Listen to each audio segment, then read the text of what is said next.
TEG, proud sponsors of TEG Cusick Park, serving aviation, biopharmaceuticals and medical industries across the globe. TEG has been to the fore in the fight against COVID-19 with our customers and partners. A local business employing local people. Visit teg.com/careers to learn more.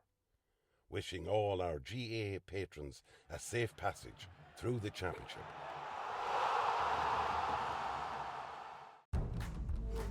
Sevens Coaches, proud sponsor of Westmeath GAA Hurling Championships. Tyrrellspass, wishing all teams the very best today. MJ Stone Building and Developments, proud sponsor of Westmeath GAA. Cusick Park pitch is 145 metres long. Imagine 3 of these bridge beams would make up the length of the pitch. Now transport 30 of them from Harney to Kildare. A challenge overcome by a great team with the support of a great community. My name is Pat Barrett, Project Manager, Shamer to Precast.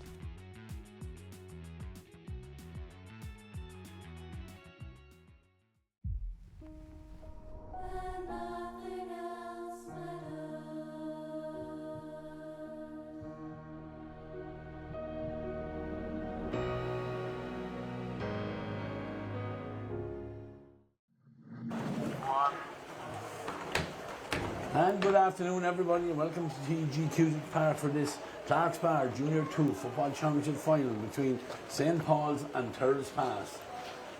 Pictures today brought to you by Ollie Gallagher, who's on camera, and I'm joined in co-commentary by Paul O'Donovan. Paul, rain just starting to fall, you know, won't have matters in it, but this is a competition that teams are buying into more and more, especially the second teams, and St. Paul's fell into junior from Junior 2 to Junior 1 last year, so they'll be hoping to make the step back up straight away. But there'll be very little between these, I would expect. Oh yeah, very little. It's it's a competition that's probably grown in stature. You look at Ballinagore last. They're the prime example. They were Junior 2 last year, and it meant a lot to them to win Junior 2. You probably, as saying going, you probably couldn't go any lower. So they had a great win the Junior 1 last year. Now they're in the Junior 2 last year. Now they're in the Junior 1 final tomorrow, and we're looking forward to that on RV TV as well. So it's a great carrot for the clubs who maybe struggling for them to get back in the ranks, and certainly for St. Paul's, I suppose the Seoul Junior team. And up against Tyrrellspass, who, look, this year they've had a disappointing year. Senior football, they've always managed to do well in senior. They've got through to the semi-finals, the senior championship for the last number of years. This year they didn't, so they'll want to bring a bit of silverware back out to Tyrrellspass, this year. Look, both these teams have a nice mixture of youth and experience, and you see a lot of experience coming up in the junior grades. It's a chance for a lot of players in the twilight of their careers to put some silverware on, and the big day in Cusick Park for them. May not have a huge crowd, may not have the glitz and the glamour that we had with the senior finals, but it's a big day for both these teams, right? Yeah, absolutely it is, Paul. And like you said, just looking at some of the names, on particularly we'll start looking at the Tyrrellspass team first there. You had Gerard Toole, who would have played senior football for them. You also Sean Bagnall, Tommy Ryan, who we're all aware of. Brian Slavin would have been involved in senior championship winning teams. And then they have young lads in it as well. Bobby Ganood, brother of Jamie's, Cormac Ehan, young player, Sean Clark, again, brother of Peter Clark, and Conal Dunn. They have a nice mix of youth and experience there. Yeah, absolutely. I actually met Sean Clark's mother this morning, and she was saying about Peter in the hurling final and how he played so well, and brother Sean, looking forward to the match today. So look, there's a good mixture there. Thomas Ryan will be a standout player, a quality player. He's playing very well at senior for Tyrrellspass, and he'll be one to watch out for today. And he could be on the freeze as well for them. Call him on, and another player with experience too. So look, lots of experience there. And you look at the management team of Tyrrellspass: Adrian Corcoran, Declan Ferry, Frank Martin, great men, Tyrrellspass men there as well.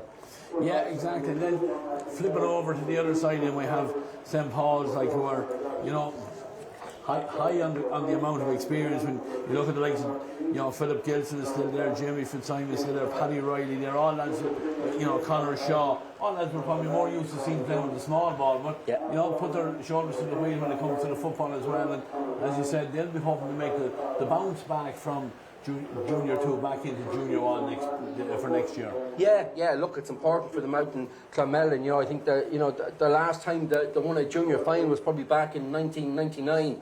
So it'd be great for them to close that gap. And as you say, lots of they've a lot of dual players, and look, Conor Shaw, very experienced hurler, Philip Gelson, to keep it going. Jamie Fitzsimon's great player too. So look, it's important for them, and their manager, when you look at him too, Kenny Higgins, lots of experience there. They had a hard semi-final against Gary Castle, but they came through. Lots of experience in that Gary Castle team that played in the junior this year. So it was a great fillip for Pauls to win that game. And look, they'll be looking at Ballinagour and see what Ballinagour did last year, winning the Junior 2 and getting to the Junior 1 this year, and they'll be looking to repeat that. And this is where they have to start from. Yeah, exactly. And with that, Paul will give our viewers at home the line-outs for the two teams for today, starting with the St. Paul's line-out. And their line-out in goals, number 1, Oliver Mulvaney. A full back line is Conor Shaw at 2, Shane Henry at full back at 3, and Conor Buckley at 4. In the half back line, Paddy Riley's at 5, John Fitzpatrick is centre back at 6, and Russian Kieran at 7. Middle of the field for St. Paul's, David Whelan at 8, and Conor Shaw at 9. In the half forward line, Jamie Fitzsimon is the team captain, wears 10, Philip Gilson at 11, and Rory Carroll at 12. And the inside line, Jack Clancy at 13, Emmett Cunningham at 14, and Tom Flynn at top of the left completes the Paul's line out. Tyrrellspass, their line out with their goalkeeper, number 1, Gerard Toole. A full back line with Owen McIntyre at 2, Kieran Corcoran at 3, and Conor Gavigan at 4. In the half back line, Bobby Ganouz at 5, Conor McKean at 6, and Sean Clark at 7. Middle of the field for Tyrrellspass, Sean Bagnan wearing 8, and Conal Dunn wearing 9. Half forward line, Sean Gavigan at 10, Thomas Ryan, the centre half forward 11, Cathal Monaghan at 12, and then inside line of Owen Martin, Brian Slevin at 14, and Alan Farr completes the Tyrrellspass line-up. Number 15, and a referee for today's game, Robbie Carnally. I think we just got announced we're 2 minutes from our on the beam. So, this is a competition, Paul, not that long in the making as such, but it's getting the proper treatment of a competition. We're in here for a final. Our on the beam been played. It just makes the occasion for these lads. And credit to Westmeath County Board for doing that. Yeah, and it's live on AirV TV as well, so broadcast across the world, and I'm sure it'll be recorded, and lads will look back at the final in years to come and say what a great game.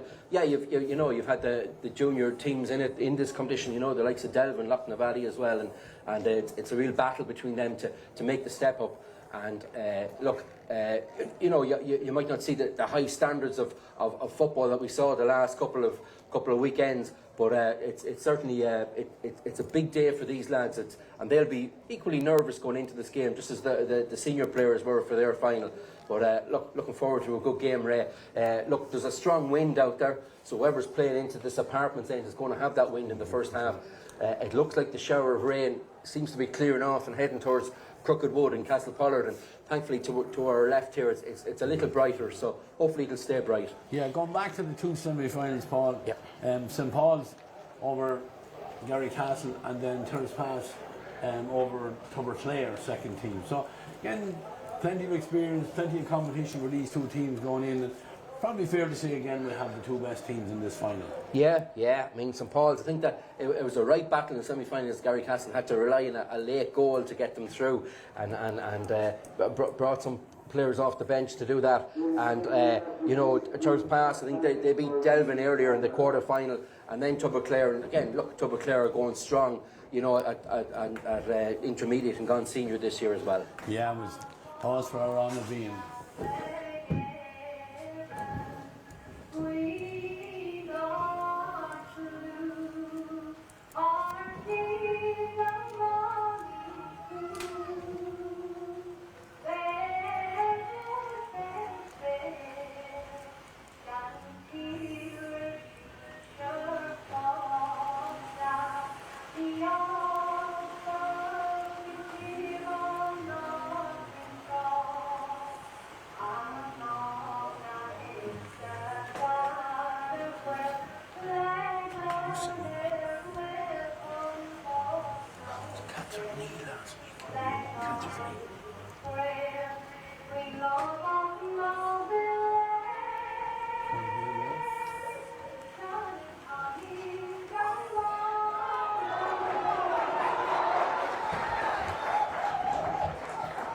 formalities all out of the way there, just looking at some of the players down below us from St. Paul's getting gloves, because the ball is going to be greasy conditions, you know, and it looks like Tyrrellspass are going to play into the wind, against the wind in the first half.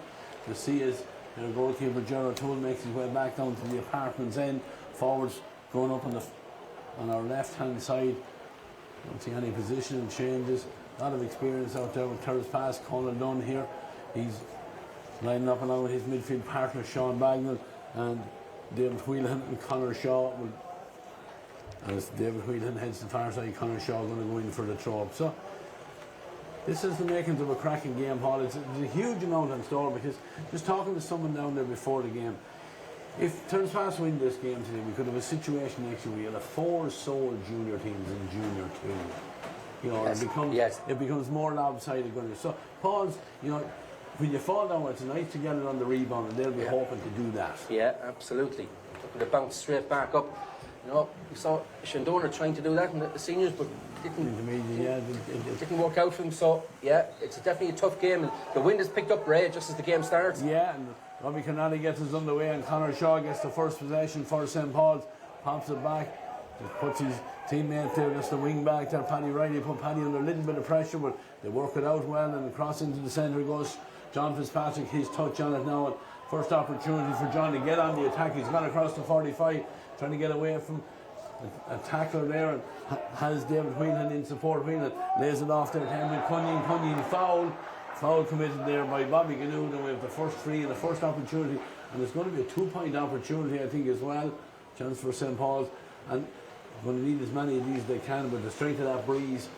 So corner forward is Tom Flynn is the man that's tasked with this first opportunity inside the opening 45 seconds or so. Yeah, may find him a kick or two to find the range, but he is in front of the post here, wind directly behind him. So you know, he won't need to put too much behind it, right? Coming forward now, Robbie Connolly just having a look on. Now he's made no problem with the distance, but unfortunately just kept outside that post, tried to just bring it inside the upper. Yeah, it was a tough one, Paul, to get started on his first real touch at the ball. Unfortunately, first wide for St. Paul's, and the first kick out now for Gerard Toole, the team captain for Tyrrellspass. Back down there, and the goals on our right hand side. Again, players breaking left, breaking right. Let's see what Gerard do. Right footed, hangs it out in the air. Gathered out there very well in the middle of the field. Oisin Kieran uncontested there, was closed down immediately. He caught it up, and back in now it goes to Tom Flynn. Flynn holds that possession. Pause. Opened well so far, no score yet to show. Oisin Kieran now on the attack again. Heads inside the arc, and then has a teammate back in support. It's that man Flynn again. Is he going to pull the trigger on that 2-point opportunity? He doesn't. He decides he's going to spray the ball across this side where Paddy Riley is coming forward from the right half back position. Paddy trying to slip back inside, does well. Little ball over the top to Conor Shaw. Shaw's in a little bit of space, carried it in. Content to take the point. Good decision there. Quite a bit of support here for St. Paul's in the stand ball. That score greeted with a loud cheer. Yeah, Tyrrellspass had plenty of players back in defence there. There had a couple of players who were free and mopping up, but they're in the centre. And it was a lovely pass by Paddy Riley to pick out Conor Shaw, and he took the wise option and got the opening score of the game. Yeah, the kick out again from Gerard Toole is over the far side. This time Tyrrellspass do manage to turn it and get the possession here now as the ball is fired down there. Now Cathal Monaghan, I think it was, over in that far side, but intercepted well by Jamie Fitzsimons. Jamie back in his own half back line, gives it on now to Conor Shaw with that left foot, just sprays it across now, and a chance for Paddy Riley. Paddy doesn't go down the wing and go back into the centre. Conor Shaw's under a bit of pressure here, being tackled hard there. Tackle coming in there by Sean Bagnall. Referee awards a free, but then play continues on. Paul's in possession over on that far side. Tom Flynn has been involved quite a bit there with Oisin Kieran over on that far side, and now coming out to join the play is Jack Clancy. Jack cross now to Paddy Riley, coming forward. Paddy takes it on the run, he's inside the arc, steadies himself and clips a lovely point there. It's a great point, Ray, lovely point. You know, what's been noticeable so far is the half back line of St. Paul's ready to you know, lend their support. Oisin Kieran and John Fitzpatrick, and on that occasion it was Paddy O'Reilly picking up the crossfield pass from Jack Clancy, and a lovely score. Yeah, short kick out here from Gerard Toole. Cormac Egan under a little bit of pressure there to keep the ball in play. He's tackled here and he's dispossessed. Philip Gilson, the beneficiary, and he picked up a lovely long fist of ball inside. Jack Clancy is coming in. Jack put this finish to the back of the net. Open goal after just under 4 minutes. Tyrrellspass mentors won't be happy down there at the top. Was a foul in their man with Jack Clancy. He's the son of Pat Clancy, former Paul's play and Brownstone Westmeath hurler as well, and played quite a bit of soccer I think as well in his time, and he had a cool finish to the back of the net there. Yeah, great work by Philip Gilson in there. Lovely inside pass there to Clancy, and Clancy took his chance well, finishing at the near post. Yeah, and the kick out is a push in the back there. One of the Tyrrellspass players underneath now, and Sean Bagnall fouled, and it's going to be a free for Tyrrellspass. This is back between 45 and 65 at their own end of the field. Goes short down the line. Brian Slavin. Brian is under fierce pressure because there's 3 blue jerseys around him, and Paul's turning over now, and they have it back inside with David Whelan. David trying to get away from a host of Tyrrellspass defenders, and he manages to get into a little bit of space, and then turns, just holds it up. Has Gilson there in support, and Gilson looks up, and the full forward is Emmett Cunningham here on this side. Emmett going back into the centre, trying to be blocked there and tackled well there by Bobby Ganood, but Ganood can't get possession back as Gilson has him from a standing position. Lovely kick pass across to the far side where Tom Flynn slips inside his man, gives the ball forward again. Another chance here for St. Paul's. The shot has come in and it's on target again. Midfielder David Whelan with the finish. Yeah, great start for St. Paul's here. You know, we said they had the wind behind them, but so far it's a lot more than the wind. St. Paul's been bringing a lot more intensity. Again, they won that possession from the kick out, and the support play has been great. Plenty of options off the ball, leading 1-3 to no score. And Tyrrellspass need to get on the ball, or the game will quickly drift away from them. Yeah, the kick out is gathered very well over on the far side by Cathal Monaghan. Cathal was fouled, taps and goes now, and pops it on to Sean Bagnall. Bagnall looks up, right on the halfway line, bounces away from one tackle. Drops the ball, gets it back to ground, and flicks it on quickly now to Sean Clark. Sean coming down that far sideline.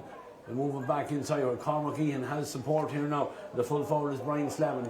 Slavin to Dunn. Through the hands it goes, and Slavin has a chance to get in over the top. Can he get the score? He gets the shot inside, it's off the upright.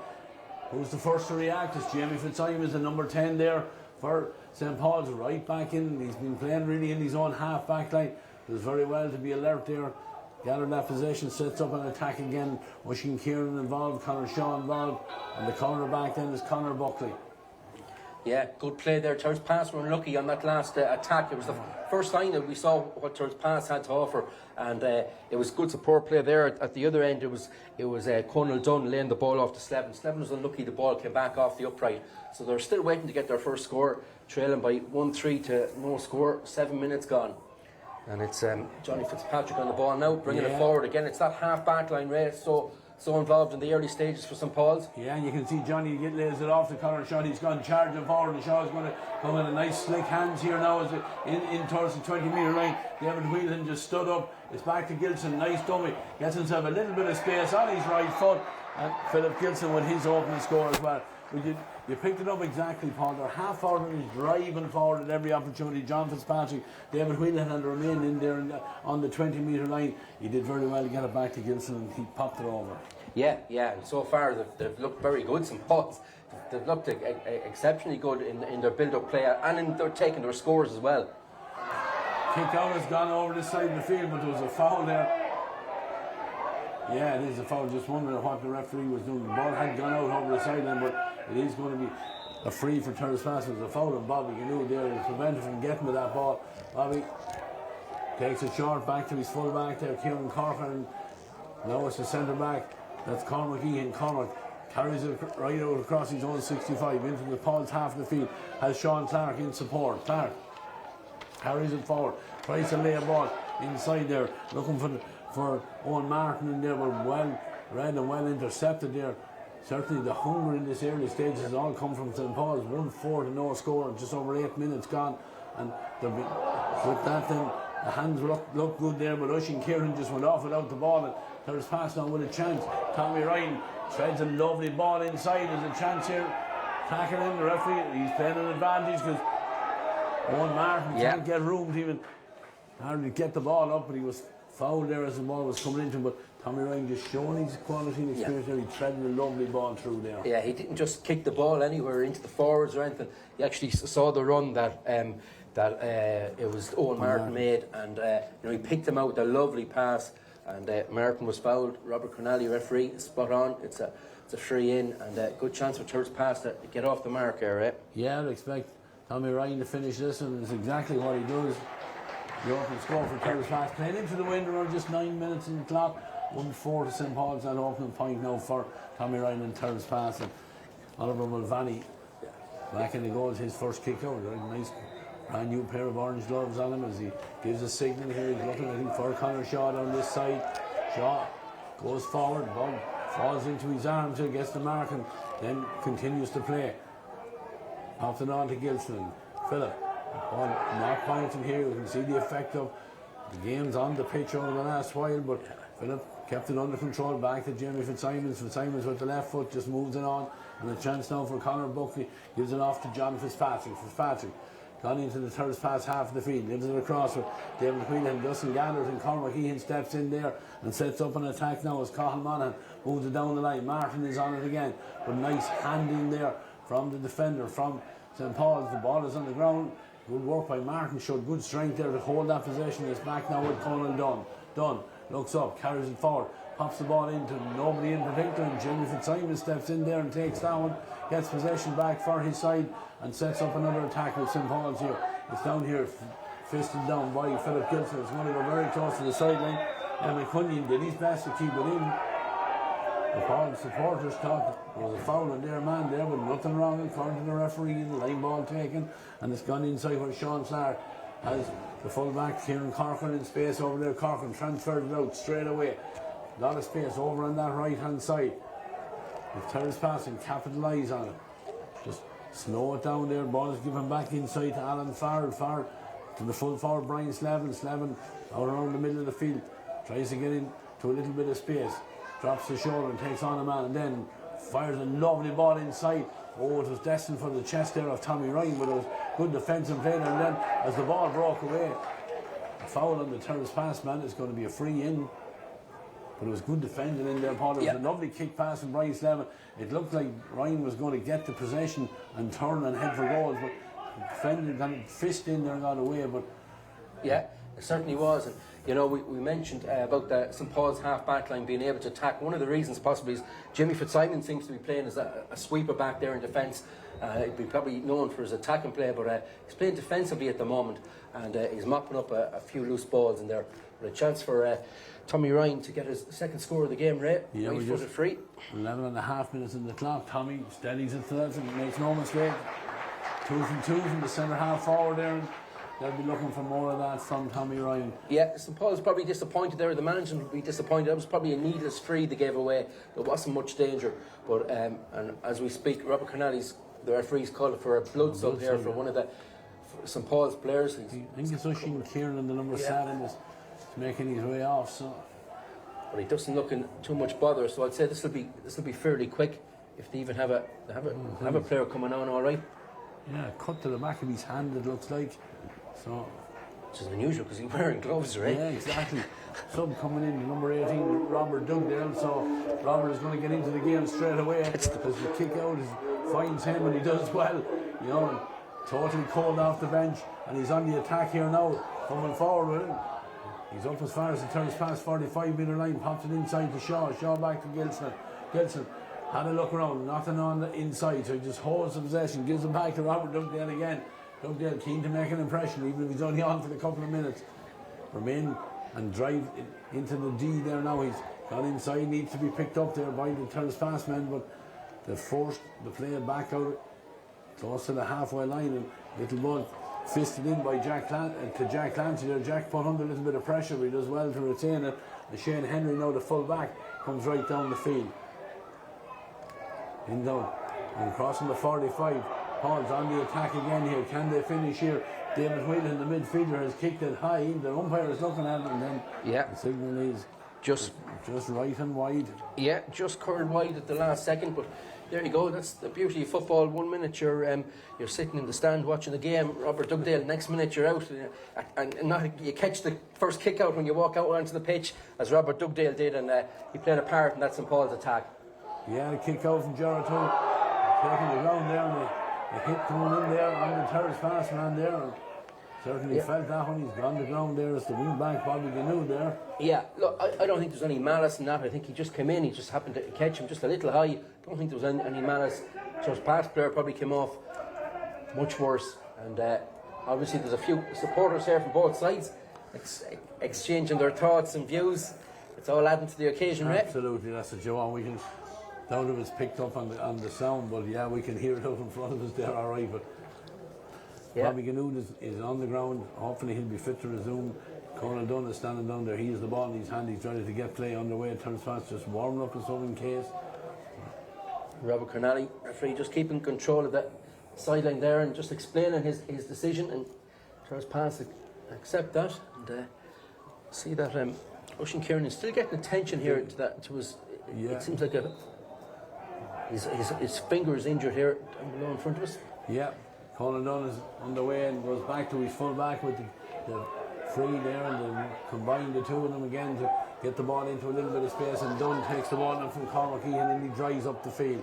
Ball is in towards Brian Slavin under severe pressure from Conor Buckley does well, gets a toe on it, the ball goes to the ground, and it's with Philip Gilson across the field towards Conor Shaw, who didn't control and got a little touch on it as well, but Tyrrellspass pick up the ball, and a foul coming to Miami Cunning there. It's on Bobby Ganood. Bobby in the wars presently there, but he's back on his feet again and ready to get underway, and the free is taken and moved on here now to Sean Gavigan. Sean has come across to this side of the field, pops it inside now where Slavin has it again. All this happened just on the halfway line. Conal Dunn is involved now. Cormac Ehan steps back inside in a little bit of space, and he pops a nice ball in over the top where Sean Clark has gone on to it. Takes the return pass there and drives on up that side, but then the ball hits the ground. Paul's men are in there, but Tyrrellspass do well to retain the possession here now, and often shows you here the shot comes in. Yeah, he's just snatching it away. He did the hard work. He got in a good solo run. He showed good skill soloing through the centre, but then just at the last second, he had a little bit more time than he realised, and took a snapshot, and it just drifted wide. So, a little bit of composure needed there. It's the number 15, Alan Farr, I think it was. He fired it in, but kick out for Oliver Mulvaney, and Oliver managed to find a teammate over on this side of the field. Tom Flynn to come out from the corner forward position, pops it in, and Jamie Fitzsimons involved again as they go across towards the left with Conal Shaw. Conal pops the pass on, and there's a teammate coming forward, and nice ball in over the top of David Whelan. Whelan from just on the edge of the old arc fires this one in high. Gerard Toole needs to be careful, and Gerard Toole was exactly that. Showed his experience there, kept his eye on the ball. Man, we're probably more used to seeing playing out the field in his time, but good hands in there from the goalkeeper, and sets up a Tyrrellspass attack here now where the number 8 is Sean Bagnan. Bagnan carries it forwards, tries to slip inside one tackle. He's done that, shrugs off a man there. Ball into Slavin. Tyrrellspass coming more into the game as Brian Slavin gets one in towards Tommy Ryan. Tommy on his right foot fires it in. I think it's just outside the upper, it is second wide in quick succession. 2 wides apiece. 17 minutes gone, 1-4 to 2 points. Again, Tommy Ryan had more time than he realised there. He pulled it just wide of the near post, but good work to Gerard Toole did very well on that initial ball to come into the square there for Tyrrellspass. His side are trailing by 5 points. You don't want to concede another goal and fall apart. So he came out, showed command, and got the ball under pressure. Did well. Yeah, 2 number 14s coming together out there in the middle of the field, but it's the Brian Slavin from Tyrrellspass gets possession, takes the return pass, somebody's still driving forward, he's inside the arc, a lot of blue jersey around him, but Slavin somehow manages to get a pass away there, and good strength there from Cathal Monaghan, and Monaghan keeps the possession for Tyrrellspass, but Robbie Conway said didn't keep it fairly, so it's going to be a free out for St. Paul's. But Tyrrellspass, into the win, Paul, have certainly come more and more into the game. Yeah, they have. But St. Paul's will know that Brian Slavin is one of those players that needs to be marked. You can see they bottled him up there, 3 or 4 players quickly around him, and got the turnover, and back in possession now. Jamie Fitzsimons is the man that has it. He's allowed a little bit of freedom to come forward across the halfway line. Looks up, looking for support, and Robert Dugdale offers that support. And the full back is going charging right down the centre, and he's been found there by Shane Henry. Henry again clips the ball inside. Didn't go for his own score, but he tried to get a teammate inside. But Sean Clark was there ahead of Rory Carrollin, and Clark takes it away from the danger. He's over very close to the sideline, but holds the possession. And Colin Dunn quickly into Ian and takes the pass on, and they're gone out and breaking up the field again. Another man in support over there on the far side. Tyrrellspass warming to the task here now as they carry this one forward. Ball is inside now to Slevin again, who immediately spins and has a look and seeing what's available. Gives it inside. Support there from Owen Martin. Martin across to this side where Sean Gabican has possession. Gabican just holds it on, pops it inside here now to put it nicely through the hands, and Gabican on again, but he's attempted shot there was well blocked down there, and then Paul's two players leaving it to one another, and Cormac Ehan doesn't. He just steps in, wins possession for his side, gets it in now to Tommy Ryan. Tommy, this time with the left foot. Score of the game so far. Yeah, lovely skill there, lovely. And again, you know, just two St Paul's players. The pass was it was short, but it nipped Cormac Ian. Did very well. He didn't hang around, and he laid the ball off, as I said, to the shooter. And that time, Tommy Ryan got it on his left foot. Lovely skill and a lovely score. And you know, it's turned out to be a really good game now after maybe a one-sided start. Tyrrellspass right back in this game. Yeah, and a kick out gathered this time by Sean Gabican, so he's going to set up another attack, and Slevin has it again. Conor Shaw trying to close him down, but he just gives a nice little pass inside. But an opportunity here for Owen Martin. Can Owen get it onto the left foot? He surely can. Yeah. And after St Paul's opened up an early lead of 1-4 to no score, it's Tyrrellspass have got the last four scores now, 4 points, and they've come right back into it. Some good scores, and that one as well. Good score from Owen Martin. And you know, we've a right good game. It looks like Ocean Kieran might be ready after some lengthy treatment to a hand injury, that he might be ready to come back on. And you have to say Robert Dugdale did very well for the while he was on the pitch. I'm sure we'll see him again before the end of the game. Yeah, good somebody in the reverse. Robert making his way off, and Ocean Kieran wearing the number 7 back on, a glove in each hand, so to protect that injury. Kick out is taken by Oliver Mulvaney. Oliver, nice high ball out into the centre, is broken down. They're pushing the back there on the midfielder. David Whelan gets the free for his side. Is free out in the centre of the field it goes, and a little bit sloppy there from Pods again, and possession turned over, and it breaks kindly there for Alan Farlow, and a chance to drive at Pods' defence here. He has the possession heading towards the 20-metre line. Sam needs a bit of support here now, holds that ball, did very well, but credit to the other number 10 there, Jamie Fitzsimons. He tracked right back there and did well there to get a hand in on the Tyrrellspass man, even though Alan Farley needed more support over there. He needed someone who can get playing into the wind, no one close enough to him. And St Paul's have breathed a sigh of relief there, because they needlessly gave possession away coming out of their own defence, and it could easily have been a score for Tyrrellspass. Yeah. Again, they've lost possession. Yeah, the hunger there from Sean Bagwell, tracking all the way back, gets possession back for his side, gives it to his midfield partner Conan Dunn, who gets it in towards inside line there. Good work there by Owen Martin. Owen grown into the game. The longer this half goes on, gets possession. He has been fouled. Tyrrellspass have the advantage, but I don't think the referee will hold it for much longer, because they go across to the left hand side here. There's a chance now for Bobby Ganu. Bobby about to be closed down here. Looks up. Seeing what options are on it. Has support here down the line. Doesn't use him instead. Fisted ball inside where Bagdon is spare again. Sean carrying it forward. Lays it off quickly. It's to Cathal Monaghan. Monaghan. Nice low ball in, but there's nobody looking for that race. The attacker's not on the same wavelength there. And Jamie Fitzsimons, he was the only one who kept his eye on the ball, and he gets possession. Cheap possession given away by Tyrrellspass. Paul's had possession here. Looked like there was a foul there. Yeah. Definite free. Yeah, fouling Tom Flynn there, but St Paul's need to get numbers back up the field, need to get their shape back, and this time the ball is touched on the ground, I would imagine, over there. Yes, it was. Oh, and then waste of possession there, the ball kicked out over the side. I think the Tyrrellspass player is saying he was interfering with them as he was trying to take that free, but referee allows play continue. The ball has gone out over the sideline. Conor Shaw has taken the line ball, and it's back now with Jamie Fitzsimons. Yeah, it's 15 minutes since St Paul scored, and they have that strong wind behind them after a great start. They'll be looking to get that scoreboard moving again. It's Oisín Kieran on the ball, right? Yeah, and has David Whelan on the shoulder. Whelan now turns, heads towards the 20-metre line, puts the boot through it and fires it over the bar. Second one for David Whelan. After saying it was 15 minutes since they scored. Yeah, but you said the true, Paul, they need to get that scoreboard ticking. The breeze is strong. You know, they had done everything neatly and tidily for the opening 10 or 12 minutes on, and then have gone out of the game and might just set them back up again. Yeah, and look, Dugdale did very well when he was on, but maybe Paul's just missing that attack and that Oisín Kieran showed there, a great burst from our defence, and he laid the ball off at the score. Yeah, Paul's trying to put the squeeze on the Tyrrellspass one there from that kick out and had them pinned in against the sideline, but a long pass just found its intended target.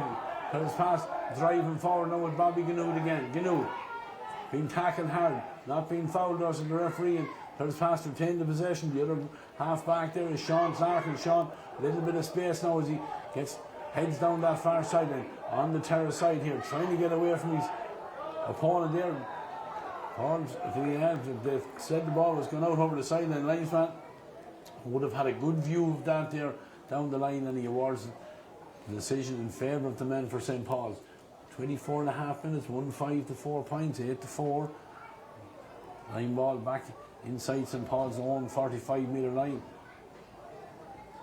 Again, Conor Shaw, I think it was, going in with the left foot into the centre there where he finds John Fitzpatrick. Fitzpatrick back again now, and Paul's ball inside now where Kieran is on it again, but doesn't get it at the first or the second attempt, but he does well to get it on the third one and sets up another attack for him, because there's room now for St Paul's to come across maybe this side of the field. Conor Shaw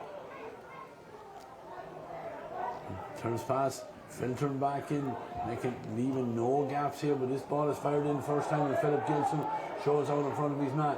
Jack Clancy had made the run inside. Gilson can't find him. A reverse ball back to Shane Henry. Henry, chance maybe to go down the sideline because he hasn't too many other options. About to be shut down, but the pass is inside. It might still work out again. Shane Henry has continued the run. He was told to, and then knocks it out over the sideline. Yeah, I suppose maybe Shane Henry not so used to being that far up the pitch. And, a full back mightn't get forward that often at this level. But, he did the hard work again. Got the ball, got a couple of lucky breaks, but the ball just ran out over the end line. Yeah, kick out, taken very well there by Gerard too, because he finds Brian Slabman under pressure with Slabman, gets it and moves away, gets it in now as far as Tommy Ryan. Tommy on the 45, takes on his man, had the jersey pulled, referee's playing the advantage, Ryan pulls the trigger on it. Yeah, that's a lovely score again. That's the quality we spoke about right before the game. We know Tommy Ryan has that in his locker, and when Brian Slevin gets in the ball, the alarm bells should start ringing for St Paul's. They need to close him down, because those two players, when they combine, that's what they're capable of. And Ryan can score from distance and narrow the gap. Now it's down to 3 points, 1-5 to 5. Yeah, kick out again from Oliver Mulvaney. Nice kick out into the centre, gathered well by Conor Shaw. Conor straight away turns, fires a low ball in. Jack Clancy gets him. Jack Clancy has a teammate inside him. It's the full forward there. Emmett Cunningham pulled the trigger first time. Might have had more time than he thought, and maybe just to what a block. Throw the Tyrrellspass defender off the centre, but credit to the defender there. Yeah, Kieran Corcoran got back. He got the block, and it was a goal-saving tackle there by the full back there. Yeah, look, odds on that Cuneen will get the goal. Probably delayed, just hesitated just a slight second or so, just giving Kieran Corcoran time to get back, and a brave block, but a very good block, and he saved a certain goal there for his side. Yeah, Oliver Mulvaney is going to come forward and take the 45. We're into the last 2.5 minutes or so of this opening. It's been quite an entertaining opening half. 1-5 to 5 points. Mulvaney now with a chance just to stretch that lead for his side. Right-footed. Doesn't get great height on him, but it's going to be dangerous because it's going right inside. Referee is looking at it. Players going to the ground there, but Philip Gilson somehow benefits from all of that. Yeah. A Tyrrellspass player went head over heels there. I don't know what the referee seen, but anyway, he allowed it to go on. Philip Gilson got off the ground, turned, looked like Gilson may have picked the ball off the ground, but Robert Connolly was in a perfect position to see what happened, and allowed play to go on, and St. Paul's have got another point. Yeah, and the kick out from Gerard Toole is picked up over there by David Wheelhen. Wheelhen is outside the 40-metre arc, back inside to Clancy again. Clancy just holding that possession. Has Oisin Kieran there, and Kieran gives it off to Clancy now in a little bit of space. Gilson comes out, takes the ball from, looking for the run there from Emmett Cunny. Cunny takes it on the loop around, looks around, seeing anyone available for him, runs into a tackle there, but the pass was given away a little bit blindly, but Pauls do hold on to possession. Clancy's on it again. He tries to get away from Cormac Egan and heads inside the 40-metre arc. Has he room to get the shot in? He got the shot away, but it's blocked down. Might work out because David Wheelhan is on it. Wheelhan pops it back here now. Paul with Conor Shaw inside, left alone. He has in his hand. Yeah, point could have been the goal. I think he was looking for a little bit more, all right, on the point. But it was a lovely pass by Jack Clancy, because he picked out he picked out Shaw inside, and look, great goal chance. But look, they got the score. As you said, they've got the scoreboard back ticking now. They'd won 4 after 7 minutes, and they struggled to score for the next 15 minutes after that. But they're back out. They push the lead out. Double scores now. Coming up towards half time. Paul's leading 1-7-5. Yeah, and 2 minutes of additional time is the call here from the fourth official, and from the kick out there's a foul there by one of the Tyrrellspass men as Pauls were trying to get possession there, so it's going to be a free. This free half over between Tyrrellspass and defensive 45 and 65. Oisin Kieran has the ball in his hand over there. He's looking around. Tyrrellspass with a man sitting back inside in the D, so nothing available inside, so they go across field here where Paddy O'Reilly has possession. Paddy uses his centre back John Fitzpatrick as a decoy, and then gives it to Jamie Fitzsimons. Fitzsimons carries the ball forward.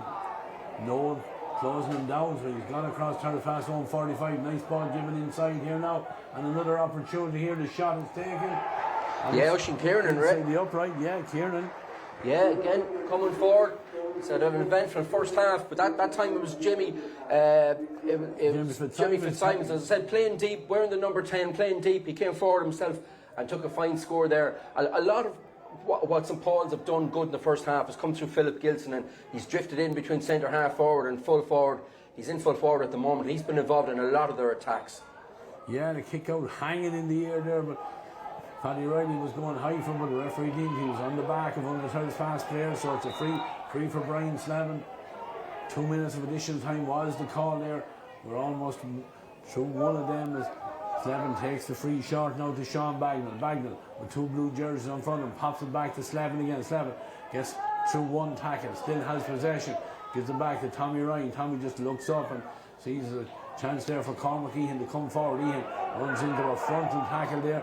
Jack Clancy said it was shoulder to shoulder, but I think it was into the chest of one of the player of the Tyrrellspass man there, and now he's not happy about it, so the referee's going to bring the ball forward. Bring it forward the full distance, I think. Yeah, I think he will. Yeah, Robert blew for the free, obviously, and you know the Paul's players didn't stand back and let him take it when he wanted to take it quickly. So it's certainly given Tyrrellspass the opportunity to end this half with the score here. Yeah. We're deep in injury time now, and it'll keep them very much in the game. Yeah, Tommy Ryan has ball in hand. He's on the 20-metre line right in front of the post. Tommy, with his third free, 5 of Tyrrellspass, 6 points coming from the boot of Tommy Ryan. That one from a free. The other point, of course, coming from Owen Martin, the corner forward. Don't expect to be much more action as Oliver Mulvaney has the ball on the tee. The 2 minutes of additional time that was added, called for, have a lapse, and Robbie has the whistle in his mouth and he blows the half-time whistle. It's been an interesting game, Paul. There's, great endeavour from both sides. Paul started off like a house on fire, had 1-4 to no score, but Tyrrellspass just clawed themselves into the game. Your experience telling, Tommy Ryan got the ball rolling for them. He kicked 2 nice points from play then as well, that 100 points from Owen Martin. But the big score of the half, really, the goal from Jack Clancy. Yeah, and it came in that period when St. Paul's were dominating the first 7 minutes. Tyrrellspass, they were very slow to get going, and lucky that they didn't find themselves completely out of the game at that stage. But yeah, a well taken goal by Clancy at the near post, and after 7 minutes, Paul's led by 1-4. Tyrrellspass gradually came into the game, and their 2 main players, as you say, Thomas Ryan, Brian Slevin, working very, very well there to get them back into the game. They closed the gap down to got back to 3 points. And it was a very good, lively first half at that stage. And then St. Paul's finished the first half, the end of the first half, as it started, with some nice scores. And look, the lead is it's 5 points. You know, it's a strong wind, but you know, good, lively, enjoyable first half. Very entertaining. It's still up for grabs, Ray. You know, both managers will get their work done at half time now in preparation for the second half. And you know, this game is no means over. Yeah, greater spread of scorers for St. Paul's. There are 2 wing backs, Paddy Riley and Ushin Kieran on the score mark. 2 midfielders, David Whelan and Conor Shaw with 2 points apiece, as has had Philip Gilson, and of course that goal coming from the boot of Jack Clancy. That's all their scores. And Tyrrellspass 5 from Tommy Ryan and 1 from Owen Martin. There 6. 5 points in. It's a strong breeze, Paul. Yeah. I think, you know, this game, Paul won't get the opportunities to attack as much from their half back line in the second half against the breeze. Yes. And Tyrrellspass still very much in the game. Absolutely, yeah. But St. Paul's will look to hold on to that ball now in the second half better, get it down towards the Dun Stores end of the ground, and maybe just hold possession of. And again, the big thing for them is, you know, stopping the supply getting through to the likes of Slevin and Thomas Ryan. If they can do that, they'll be making good progress. Yeah, but, we'll finish up, Paul, here at half time. We'll be back in good time for the second half, though. We'll leave you with some highlights, and as I said, myself and Paul will be back for the second half.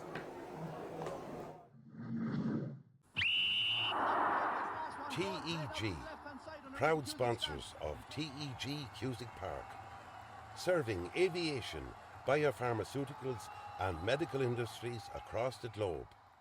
TEG has been to the fore in the fight against COVID-19 with our customers and partners. A local business employing local people. Visit teg.com/careers to learn more. Wishing all our GAA patrons a safe passage through the championship.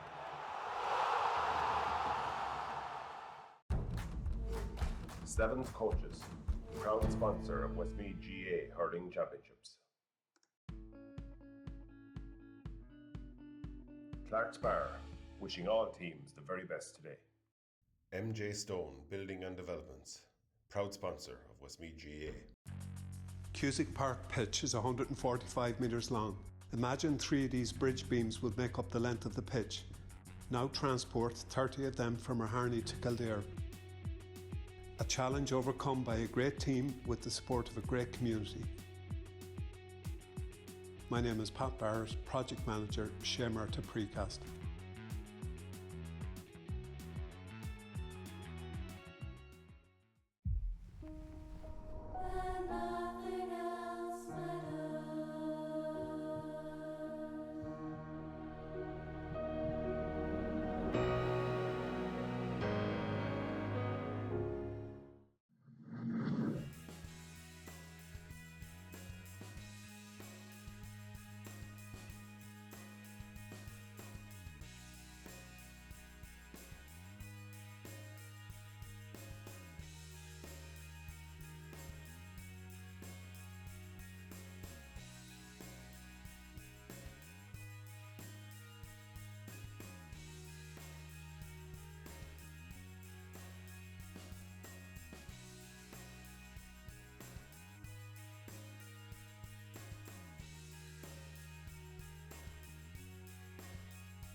Welcome back to commentary here for the start of this second half.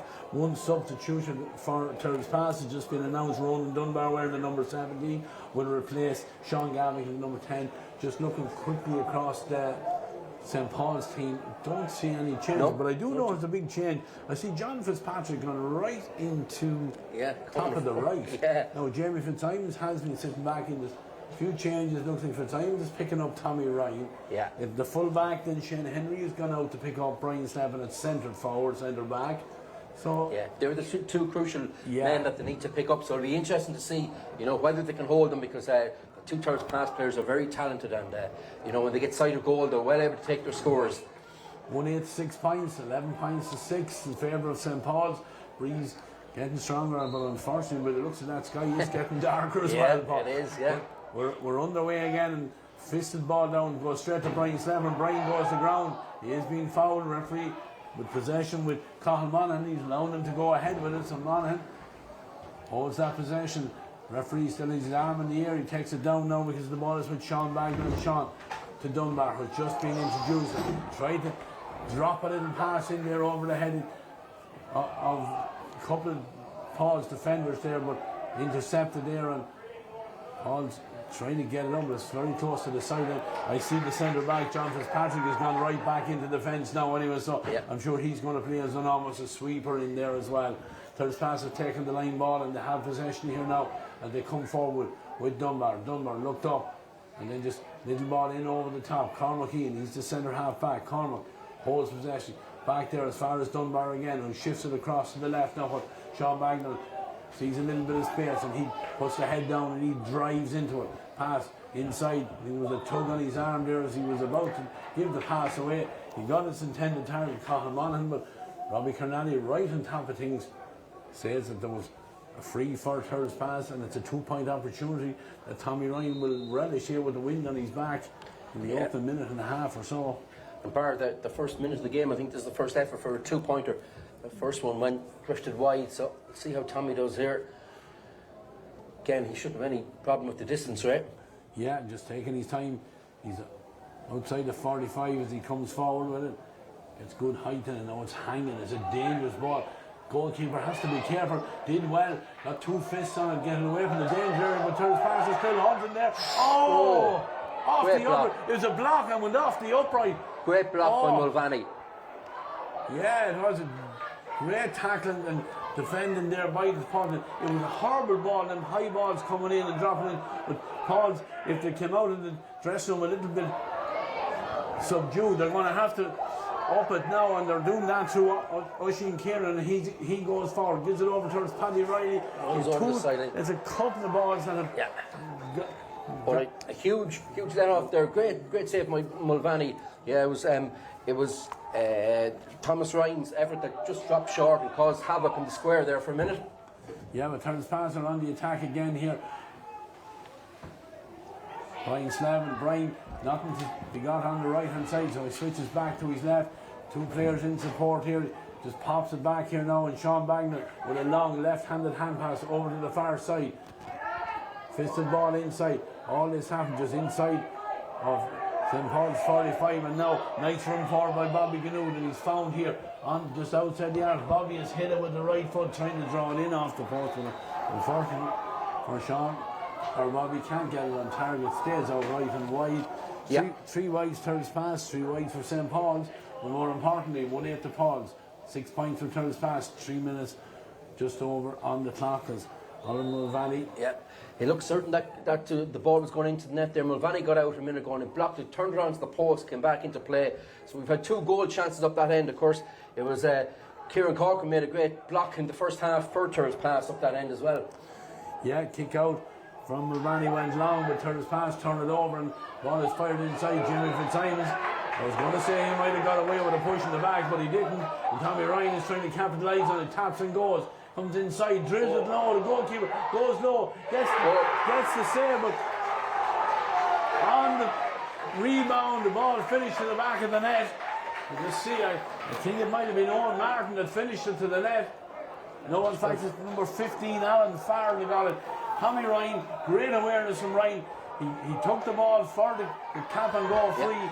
came inside, drilled it low. The goalkeeper did brilliantly to get down to it, but unfortunately, no defender there to bail him out on the rebound and finish to the back of the net. Yeah, huge score. Heavy collision there. Paddy Riley was being brave. Two players going down it there. But I think Paddy's back on his feet again. I thought there was a clash of heads there for a second. It's made it hard stuff. Oh, that's that he is, surely. Yeah. Yeah. But look, great goal. Again, quick thinking by Thomas Ryan with the quick free. And, you know, he went for goal. He drilled it low into the bottom corner. And, look, it was a good save by Mulvaney. He turned the ball away. But just a very alert Alan Farrell came in. From a tight angle, finish it to the net. And, you know, like the first half, it was all St. Paul's into that goals with the wind. It's all been Tyrrellspass in the first half, in the second half now in the early stages. And that goal is a huge boost to them. Brings them right back in. We're going to have another substitution here now, Ray. And it looks like Paul's are bringing on number 20 this time. Conor Rice, yeah, 20. down to our left. Yeah, he's going to replace the number 12, Rory Carroll, so Rice. And just on that, like that whole the goal came about from we saw Jamie Fitzsimons who's picking up Brian Slevin, and that's where the initial free came from. He's been in his pocket since the start of the second half, but it resulted in a goal there for Tyrrellspass. Paul's take the free, and the man that had been injured, Paddy Riley, he's driving forward.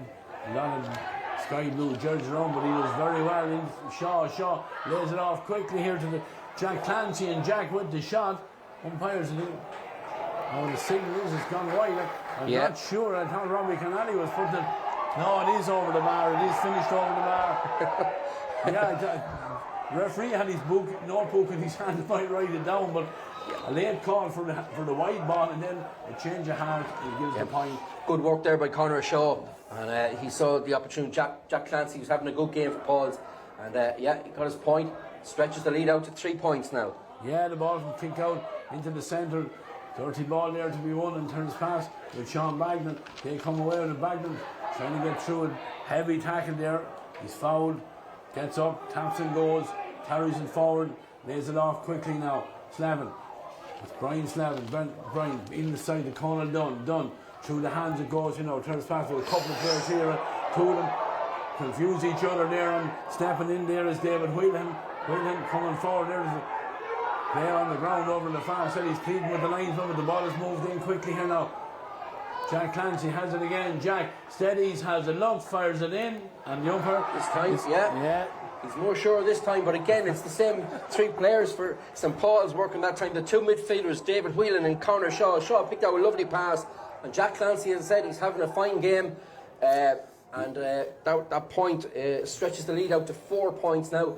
See the lines on the far side. Johnny Ball is calling the referee's attention to just an off the ball incident there. I think it was Emma Caneen that was involved in it, and he ended up on the ground. He felt he was being blocked. You could see him pleading with the linesman, pleading his case. Now, what's the referee going to probably book the two of them? Yeah. He certainly has the two of them in for a quiet chat. But look, Ray, we're having a great game of football here. You know, it's end to end, and both teams are having their periods of dominance. And St. Paul's, you know, a couple of scores there. The last 2 points against the wind, it's important for them. And you know, they've managed to maintain that lead. Yeah, and McCundy not happy. He's got a yellow card as well. He felt he was the victim in all of that, right? He did indeed. And I think it's Bobby Ganood is the number 5 that got the yellow card for Tyrrellspass. But anyway, the football might break out here now between the two lads. Goalkeeper Gerard Toole first. Doesn't find a sky blue jersey, and Paul on the attack again. Now Philip Gilson carries it in. Philip steadies himself, has a look. That's 3 in a row now for St. Paul's, and it's been the two midfielders. It's been a great response from them, in fairness to them. Yeah, and it's been the two midfielders again, Ray. It's been David Whelan and Conor Shaw linking up and picking out the passes, and you know, they've really responded very well, as you're saying. It's Shaw again on the ball, Ray. Yeah. Pops it on quickly there to Conor Rice. Back inside to Gilson. Gilson to the 20-metre line. Turns it back, gives it back to the man just introduced, Conor Rice. That one went, it's been waved wide, and there's no complaints, Ray, so we'll go with it. As Tyrrellspass are about to introduce the substitution now. It looks like they're bringing on Cormac Rigney in place of Cormac Monaghan. One Cormac for another.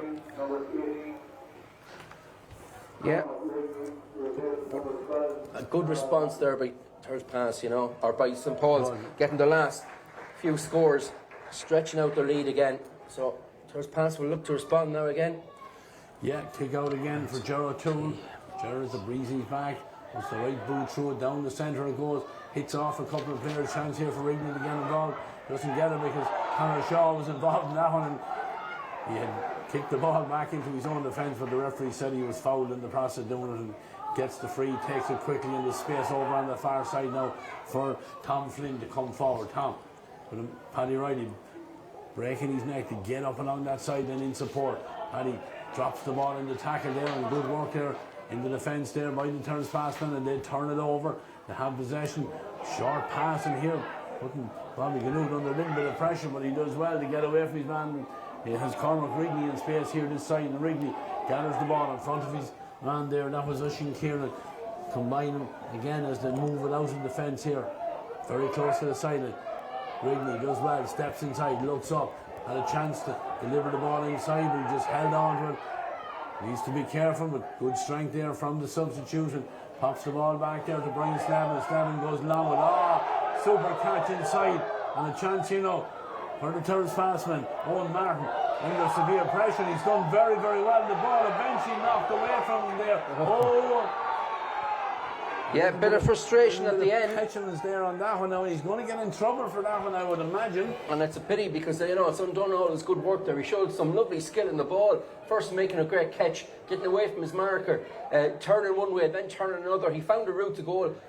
I don't know if he was fouled. He may feel he was fouled, and that's why. And he's ended up getting a black card, Ray. 10 minutes in the sin bin for an intentional trip there on Ollie Mulvaney as he was coming out with the ball. So as I said, a bit of frustration. A bit of frustration, but, you know, he didn't get what he thought he was entitled to, but, you know, it could cost his team now because, you know, playing against the breeze now sort of just gives Paul's an advantage again to have grown into the second half. We're just over 11 minutes gone, and Paul's on the attack there with Conan Shaw. Ball over to the far side. Did very, very well to keep it in play here. Paul's had the possession here now. Jeremy Fitzsimons lays it off again now. Ball is over on that far side where Paddy Riley down the line looking for Conor Rice there, but the ball on the ground, kicked by Rice out over the sideline. Line ball for Tyrrellspass. It's line ball between their own 20 and 45 metre line. They go short with it. Cormac Ehan is involved here. Ehan takes it on again, carries it forward past a couple of St. Paul's players. He's close to the sideline, comes inside, and a nice fisted pass inside, and Sean Bagman. Sean, ball inside. Cormac Rigney involved again. Holds that possession. Tyrrellspass now with Ronan Dunbar. Very, very tight over there. St. Paul's with that spare man now sitting back in there in front of Tommy Ryan, in front of the D there as the sun shines brightly here now and then. Ball not held at the first attempt, and great work there from Oisín Kieran. He just stepped in, won the ball back, had his jersey pulled around the neck there as he was getting away with it. Referee, I think just... Again, it's that half-back line for St. Paul's has been very good today. Oisín Kieran, very impressive. John Fitzpatrick, Paddy Riley, they've really taken the game. And in the second half then, it's been the St. Paul's midfield of David Whelan and Conor Shaw. They've really got on top here. Yeah, free taken there by Philip Gilson, back to Conor Buckley. Gilson takes it again, lays it off quickly to Rice, and Rice back to Gilson, and Gilson with a chance now to look up. Who's making the move inside? Fisted pass, it's an ambitious one, well gathered over there on the far side by Emmet Cunningham. Cunningham trying to get away from his man, pops it back now. Conor Shaw, with a nice show of the ball on a dummy there and gets himself a little bit of space. The ball has gone inside, gathered well by Clancy. Clancy bouncing off a couple of tackles, good strength there as Paddy Riley now has an opportunity to put the head down and go for the man inside. He pops it inside. Chance here, shot, goal! Conor Shaw again. The finish. What a move, Ray, what a move. Great move, patient passing. Shaw was involved at the start and he was involved at the finish as well. And some great play. Jack Clancy as well is having a fine game. And they worked the ball, created the opening, and there was no mistaking Conor Shaw. He'd one thing in his mind when he got that ball at the back of the net, and gives St. Paul's a huge advantage now. They're leading 2-11 to 1-6, and don't forget to have that extra man as well from the sin binning of Tyrrellspass's Owen Martin at the moment. Yeah, Robert Dugdale is made his re-entry back onto the pitch and play. So Shane Henry is sub for Tyrrellspass there, is the number 19, and the number 19 is David Jessup, and he's going to replace the number 5, Bobby Ganood. Yeah, and Paul's leading now by 8 points. It's a huge lead midway through the second half, and you know, it's kind of summed up how much Conor Shaw has dominated the second half. He's really got the grips of this game. Yeah, and it's been a great response, you know, to the goal conceded by St. Paul's. You know, it was the one that they would have been disappointed to concede, but they did very well to get themselves back in, and that finish there from Conor Shaw, you know, he puts a little bit of daylight between the sides. But this game is far from over yet, because Tyrrellspass with Brian Slavin over on the far side. Slavin just leads it to a teammate over there. That was Farrell kept it in play, and Tyrrellspass on the attack. We're almost halfway through the second half. Need to just, Sean Clark now is bursting forward, but need to get that scoreboard moving, as Clark just lost possession of it there. The other number 7 was Oisin Kieran back in his defensive area that time. Just got a hand to it and knocked it out over the end line, 45. Yeah, Kieran's had a very good game, you know, from the first minute. And they actually probably missed him for the few minutes he was off the pitch. His you know, he likes to get in the ball and attack, and you know, he can show his defensive qualities there as well. Yeah, Tommy Ryan has gone short with the 45. Conor Dunn hasn't done. Nice ball inside. Ryan with the shot, and Ryan with the point. I think he might have had a goal on his mind there, Ray, but yeah, just flew off his boot and over. You know, probably looking to get every opportunity now. They're that bit behind, so when they get near the goals, they'll have a go. But that one flew over the crossbar, and they'll have to settle for the point on this occasion.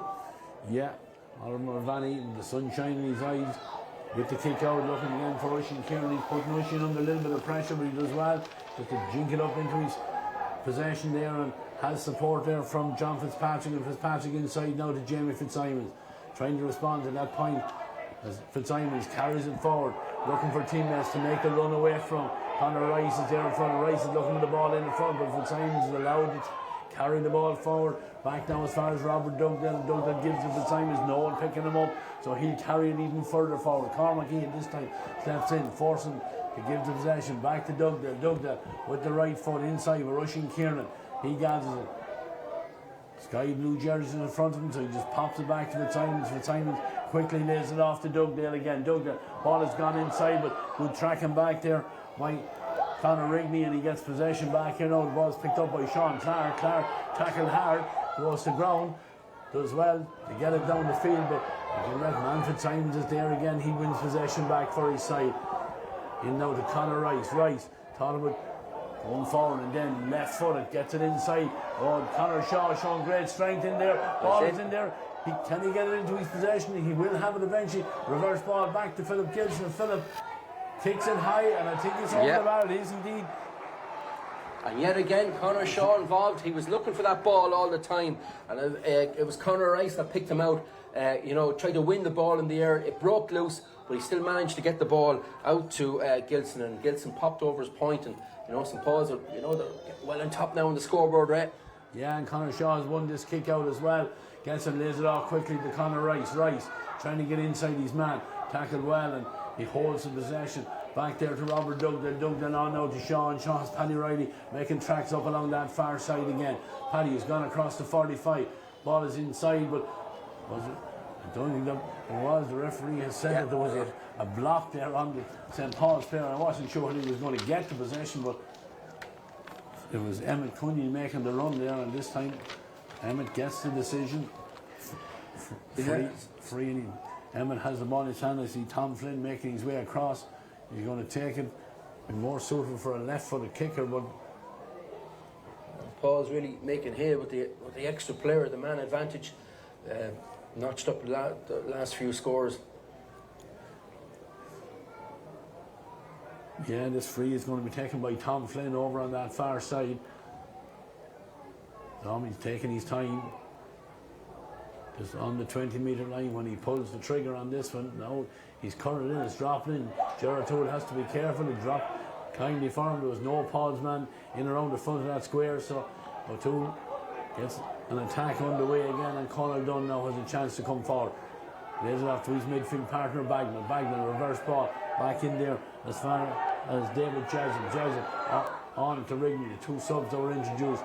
Bagman has it again. Bagman with the right foot launches it in, but I think In fairness to John Fitzpatrick there, he lost that one in the sun, but luckily for him it bounced off his leg and it's straight to a teammate. And Pauls have the possession again as they go right down the field. But Conor Rice has a chance. Fitzpatrick has continued his run on. He's got the ball. Slips inside a couple of players now. Takes the shot with the right foot. Has he had enough on it? No is the answer to that, because Gerard Toole kept his eye on that one as it dropped in on him, and he sets up another attack here. Again going end-to-end here now. Sean Clark carries this one forward. He's still carrying it.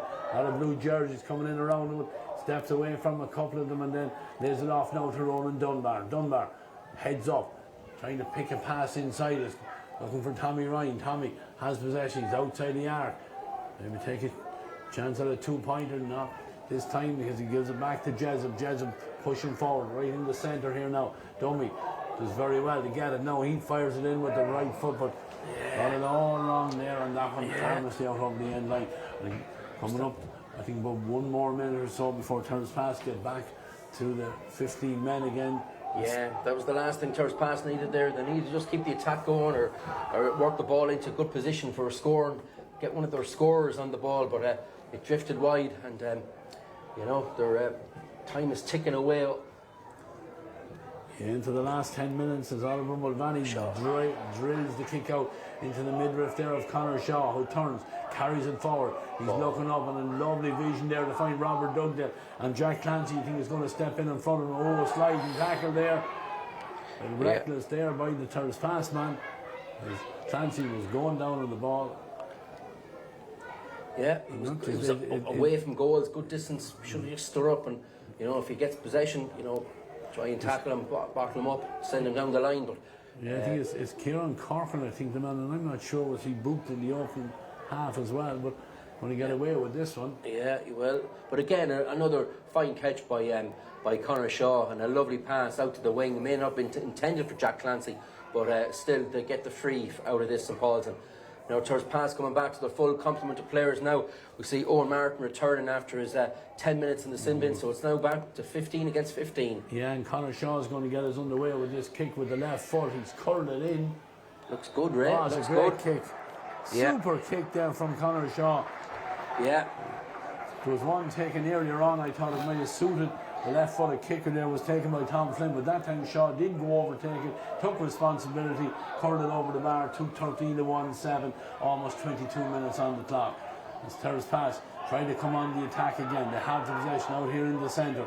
Sean Clark into Cormac Ian. Ian looks around, gives it now to Brian Slavin. Slavin, first time, fires it inside. Tommy Ryan has it all. Tommy just looked up there to see what options were on for him, and ball just moved away from him, but he was found with a beautiful pass there by Slavin inside. The ball is cleared there by St. Paul's. It's gone out over the sideline. Linesman deems that it went off the hand of the St. Paul's man, and the referee, I think, just happy that line ball is taken, play is going on. Tyrrellspass are coming forward with it again. Brian Slavin on the 45. Brian Slavin with a 2-point attempt, and that's an immaculate kick there from Brian Slavin. That's a 2-pointer. It's his first score of the game, but he's been involved in a lot of good things that Tyrrellspass have done. He's a hugely experienced player, that time from well outside the 45. No problem with this, and we see the effect of the breeze on that one. Yeah. Just narrows the gap that little bit. It does, but Thomas Ryan be very disappointed. Just a minute ago, he's in a great position. He looked like he was at least going to get a point, possibly even a goal. And just when he bounced the ball, it ran away from him. But nonetheless, Tyrrellspass got 2 points, and look for the next 2. Yeah, the kick out is gone and bounces off Conor Shaw, and he's strong enough to get the ball on the break then, and goes long with it, looking for Jack Clancy inside. Oh, opportunity. Was it picked off the ground? Not too sure. Referee's allowing the play to go on. Jack Clancy has taken the point. Yeah, again, it was Conor Shaw. That puts the score out now to St. Paul's 2-14, Tyrrellspass 1-9, and 23 and a half minutes gone on the clock. Possible goal on there for St. Paul's, but Conor Shaw once again involved, and Clancy ended up taking the point. Yeah, and Shaw found again by the kick out, but this time it was by the Tyrrellspass goalkeeper. Stops, just pops the ball back as far as John Fitzpatrick. Fitzpatrick leads it off now to Robert Dugdale with Paddy Riley charging forward again. Paddy on the 45, trying to get away from Ronan Dunbar. Steps inside him and then gives a nice little short ball in as far as David Whelan. David has his midfield partner, Conor Shaw there. Shaw doesn't want it this time, and he says, indicates that there's another man over there spare on the far side. They move it inside for Conor Rice now. Quickly, through the hands. Doug Dale is involved again. It's back with Rice. Fisted ball inside. David Whelan trying to get away from Cormac Wrigley. Gives it in now. As far as Shaw again. Shaw looks up. Oh, picks out a beautiful ball inside. On the run was Tom Flynn there, Tom. He took it on the run. Flashed it over the bar. And Paul's starting to stretch out that lead, showing their dominance in the second half. Yeah, and nice patient play by St. Paul's. And, you know, once again, Conor Shaw been involved. He's lovely. Pick out pass that time to the man moving into space, and it was Tom Flynn took the point very well. And the lead now stretches out 9 points. It's the biggest lead of the match so far, eh? Yeah, and Sean Bagnall is carrying the game forward. Brian Snevin fouled as he was trying to go through there. Brian gets up, taps and goes. He's on the 20-metre line, still carrying it on, tries to get the shot in, but he was under severe pressure, and that one is gone right and wide. Yeah. Referee looking at it, but nothing wrong with it. Brian Snevin is a little bit disappointed, didn't get a free on that one, but referee allowed the play to go on, said there was nothing wrong, he got the shot away. And I suppose Tyrrellspass just don't have enough scoring options. You know, we've mentioned it before. If it's not Thomas Ryan, it's Brian Slevin, and you know they've been limited by that. And they're relying on those two players to really get the scores. And when they're not getting them, then there's very little else. Cormac Ian has picked the ball up over on the far side. It's close to the side then, but they do manage to move it inside into the centre where David Jessup has it again. Jessup fists the ball on into the last 5 minutes or so of this game. 2:15 and 1-9 in favour of St. Paul's. Tyrrellspass won't give up. They have again here now and a chance from Cormac Wrigley. Wrigley with the shot is dropping in. Goalkeeper has to be careful with the sun in his eyes, and he breaks it down well. And James Fitzsimons did very, very well to pick that breaking ball up and sets up another attack here now with Tom Flynn. Tom is very, very deep here. I think we had talk of a breach there, and the call is only 2 up, but Pauls do get their numbers up the field there now and just settle things down. That possession back with Conan Shaw. Sean to Conor Shaw, who all the time in the world just laid across there to Robert Dugdale. Dugdale just has a teammate in support of Conan Shaw, and Conor is there again. Has really been the dominant player in this game for his side, and showed his quality that time, vision as well to get over Kieran. Kieran trying to get around Conor Dunn. Dunn just holding his man back. There he goes to ground, but it's a free for St. Paul's. Yeah. Another sub coming in. Yeah. So Paul's bringing on Conor Slater coming on. Yeah, not being made just yet. So they were just on 27 minutes, so Game's going to go ahead with Tom Flynn on the ball. Tom is looking around and seeing what's available up front. Yeah, right footed just goes route one in towards Jack Clancy, goes over Clancy's head there, and track covered in there is Owen McIntyre. McIntyre very close to his end line, does very, very well to get it out to Cormac Ian.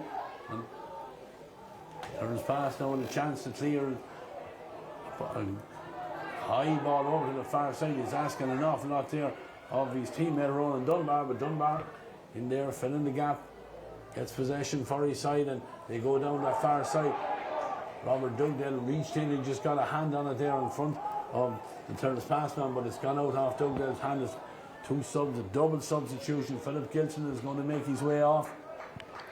Yeah. He's been replaced by number 17, Callum Brady.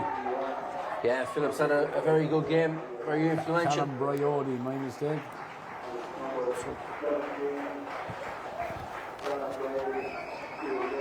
And Emmett Creneen also making his way off. Yeah, 11 and 14 gone.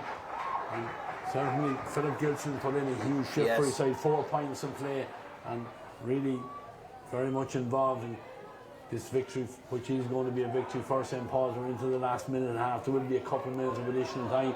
There's a foul on Tyrrellspass man outside the arc here, and should they'll try and get the 2-pointer.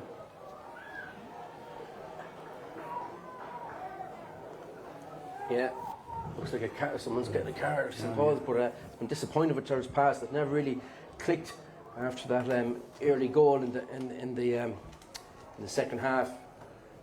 You know, it was a huge response by St. Paul's and really dominated the second half after that. Yeah, I thought we were going to be in for a cracking second half, and Tyrrellspass got that goal, Paul, with the help of the breeze. A black card for Paddy Riley, but I don't think he'd be too worried at this stage, right? Yeah, I think it's 28, just over 28 minutes on the clock. Paddy making his way off, but it is going to be 29. Actually, we're closer to that last minute, so it's free. Kicked in high, but I don't think it's going to be on target, is it? No, it's not. It's going left and wide. With Tommy Ryan with that attempt, but I don't think this is going to impact much on the final outcome as Paddy makes his way back into the dugout. With Oliver Mulvaney is heading towards the 20-metre line, ready with the kick out.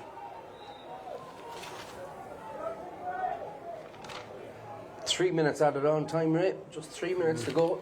Yeah, Oliver's kick out has gone over the far side. It's going to beat everyone over there. David Whelan was the closest. Paul's man over has gone out over the sideline, taken in quickly, and Brian Slavin there tackled there as he was trying to get the ball. Another St. Paul's man in trouble here. Might be picking up a card. It's the midfielder David Whelan. Yeah. I think, in fairness, both players going for the ball there. There's another sub coming in here. David Whelan is going to be replaced this time by the number 19, that's Aaron O'Brien.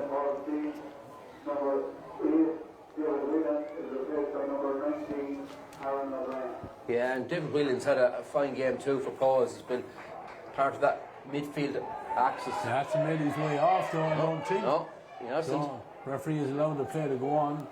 I'm not sure where the number 8 is, but anyway. I see him out in the middle of the pitch.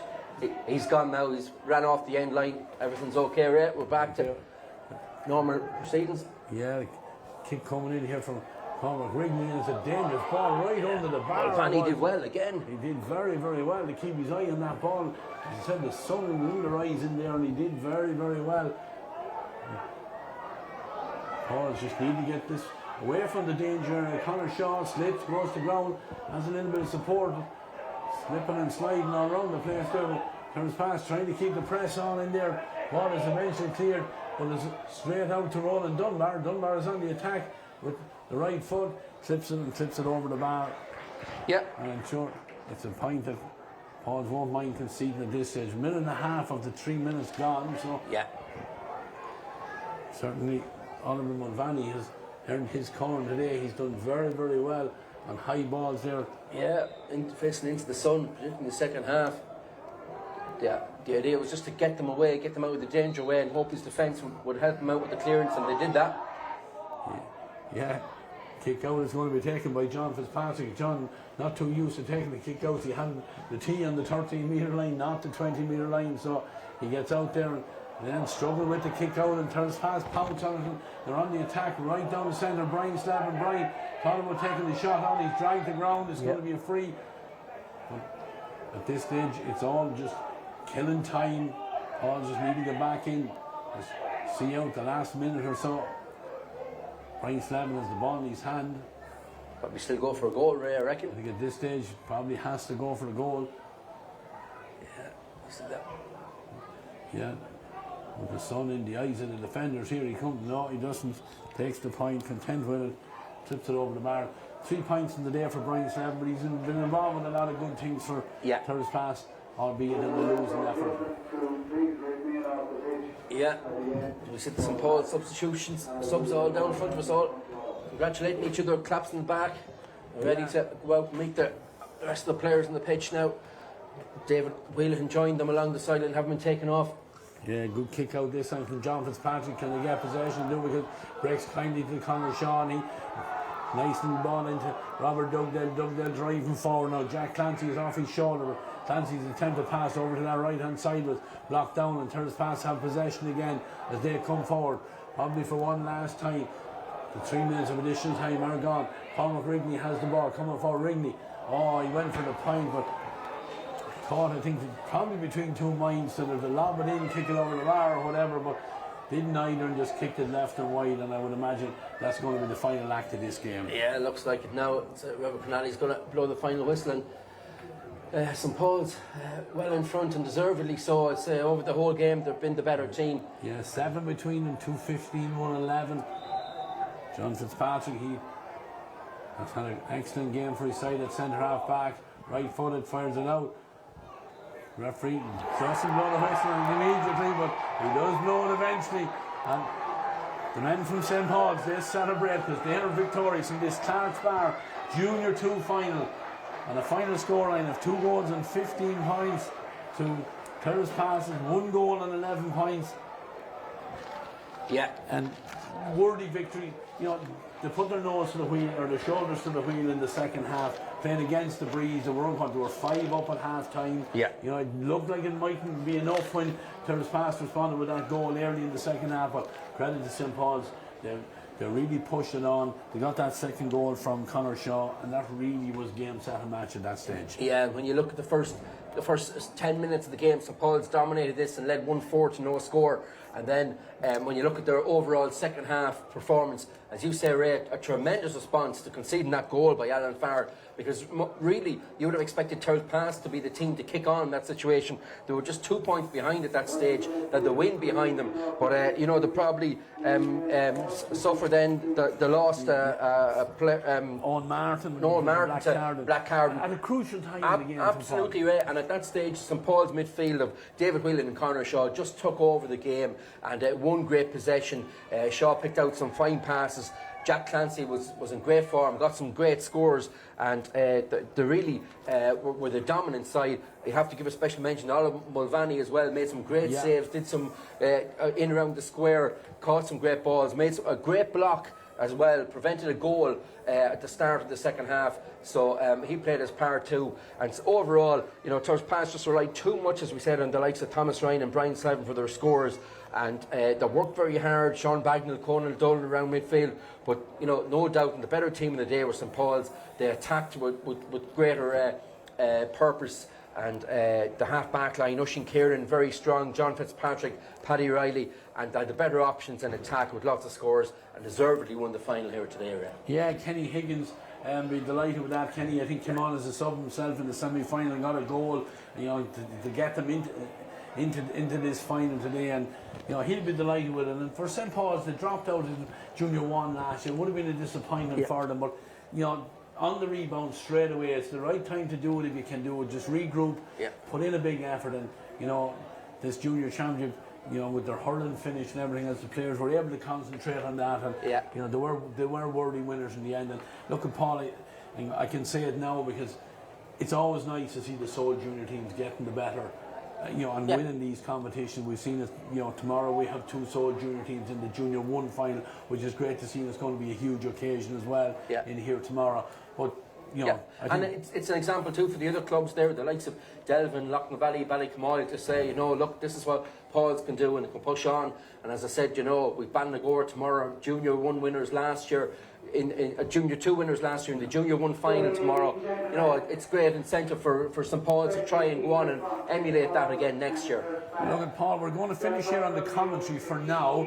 Ollie's going to go down with the camera to cover the presentation as our chairman, Frank Meskill, starts the presentation speech. He's going to go down, but we're going to be back just for a couple of minutes with a little bit post-game analysis with Shane Dunn, who's going to join us down on the sideline, and we'll just have... For now, we'll finish here the commentary, and Ollie's going to go down with the camera. But join us, stay with us for the presentation, and we'll be back. Our sponsors here are joining me.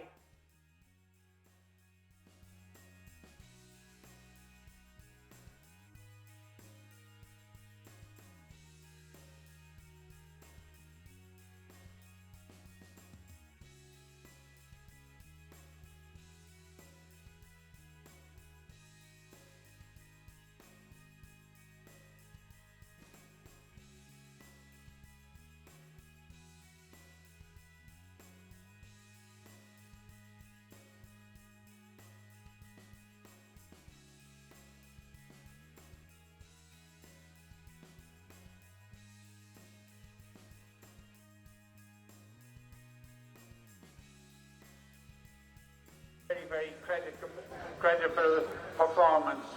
So congratulations on the year you've had. I don't think you will begrudge the victory to St. Paul's. And with that, I'm going to ask Kieran and Kerry to hand over the cup to a captain of St. Paul's, Jamie Fitzsimons. We have to hold it for a second. Kenny Higgins is the boss here.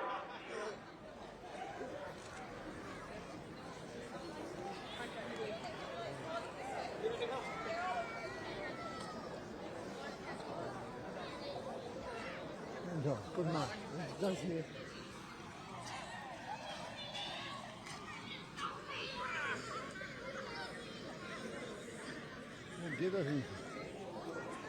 Kenny, you're holding up everything. Kenny. Go ahead, Kenny. Go ahead. Thank you very much. Okay, presentation.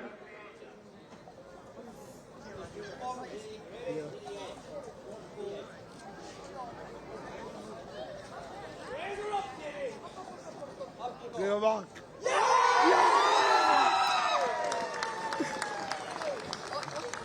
Now, I have an app prepared, so you're just going to have to listen to me ramble on, probably blindly for a few minutes. First of all, I want to thank Rob and his officials for repping the game there. He made a great job of it. Also, commiserations to Tyrrellspass. These are without doubt the best side we've played all year. I think the ball just kind of maybe bounced for us today, but I've no doubt you'll be back here next year. I'd also like to thank the Westmeath County Board here for the use of Cusick Park today. In fairness, there's been a lot of traffic on the pitch the last few weeks, and the pitch has held up really well and it's great condition, so thanks very much for that.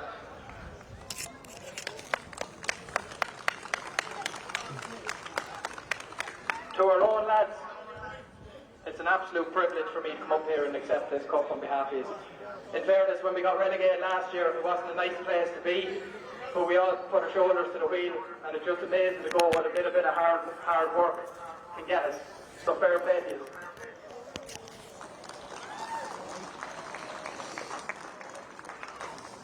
To everyone that's helped us throughout the year, between committee members and everything like that, I'm not going to start naming you, or I'll be here for an hour and a half. But thanks very much, and everything you've done means a lot for us, and you're a major part of today.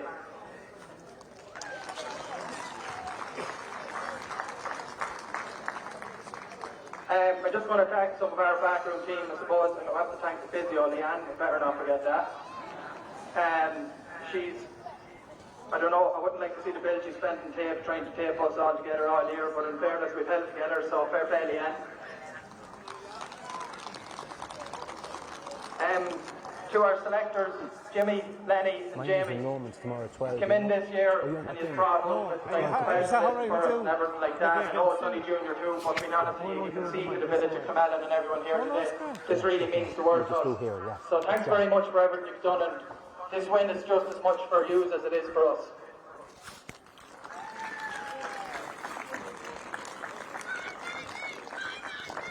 And now the main man himself, Mr. Kenny Higgins. Look, I don't really know what to say or how to put this in words, but at the start of the year, after we got relegated last year, there wasn't too many people, I'd say, in Westmeath jumping up and down to take us on at probably the lowest tier in Westmeath football. But being the great man that Kenny is, in fairness, he stood in and took it by the reins. He's been brilliant with us all year. Of course, personally, he knows us from playing with us throughout the years. And I can't thank him enough, being honest with you. And especially for sticking one in the net against Gary Castle too, otherwise he wouldn't be here today.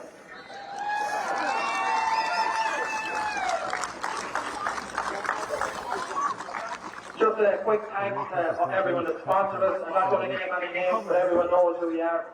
Again, it's a major part of today, and we're very, very grateful for any sponsorship that came in running up to the final.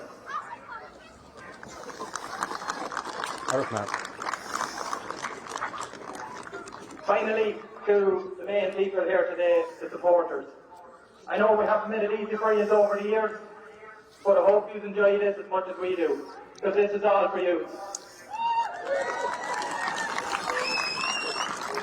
You've been through thick and thin all year. I'd say a lot of people have fingernails left out of your planet, but anyways. So I really hope you enjoy the next few days. This is a great time for Clonmel and St. Paul's. Up St. Paul's!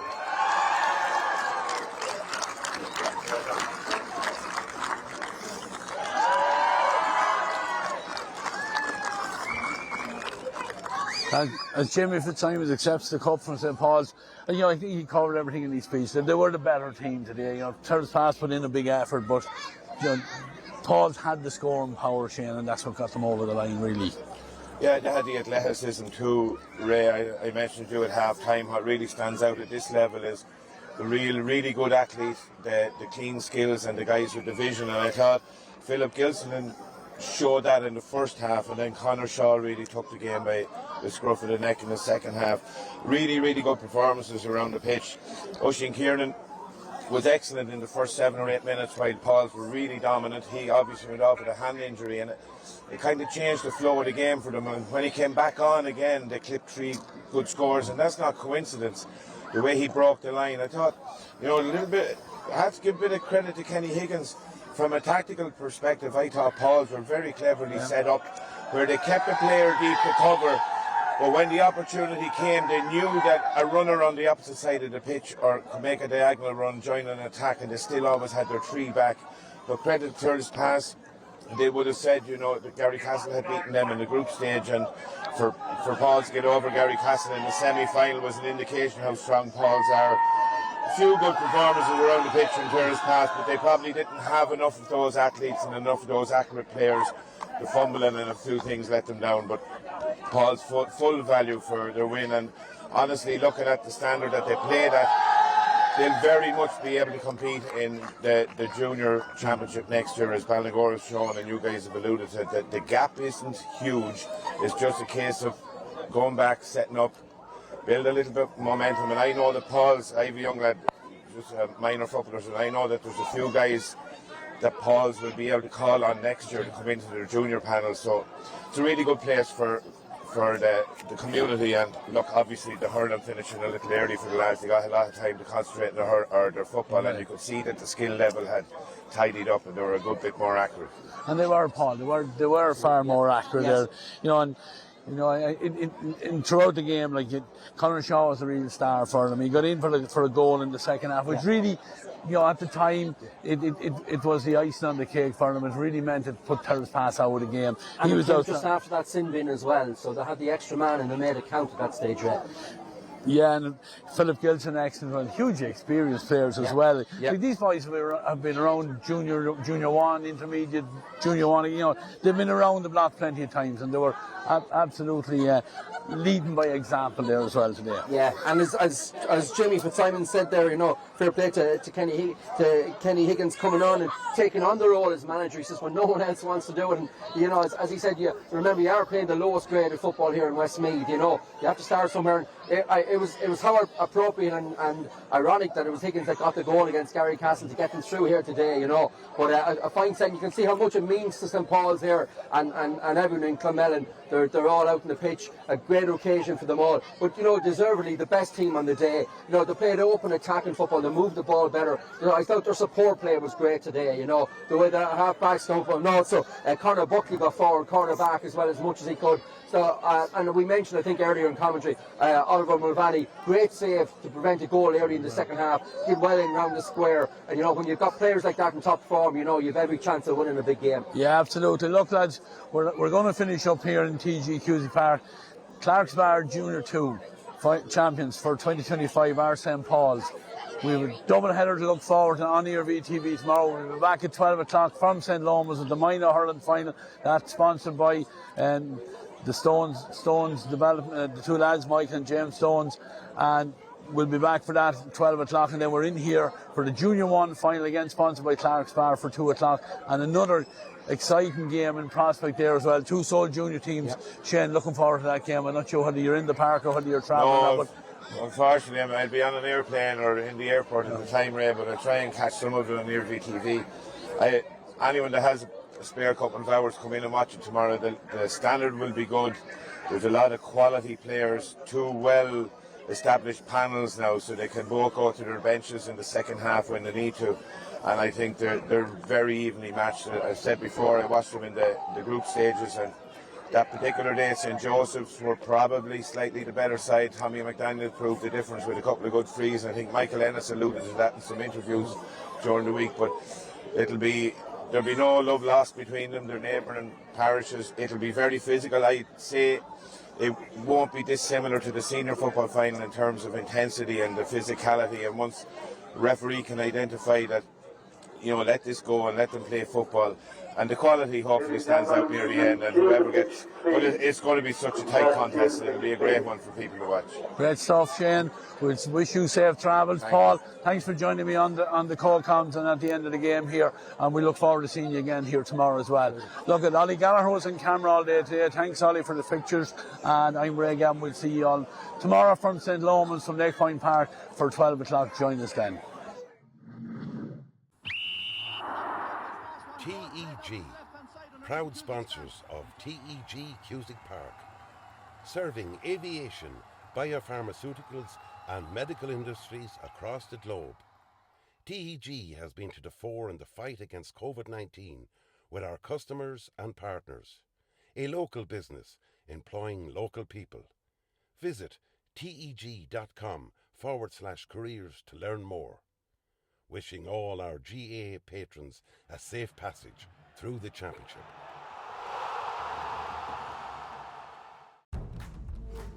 Sevens Coaches, proud sponsor of Westmeath GAA Hurling Championships. Clark's Bar, wishing all teams the very best today. MJ Stone Building and Developments, proud sponsor of Westmeath GAA. Cusick Park pitch is 145 metres long. Imagine 3 of these bridge beams would make up the length of the pitch. Now transport 30 of them from Harney to Kildare. A challenge overcome by a great team with the support of a great community. My name is Pat Barrett, Project Manager, Shamer to Precast.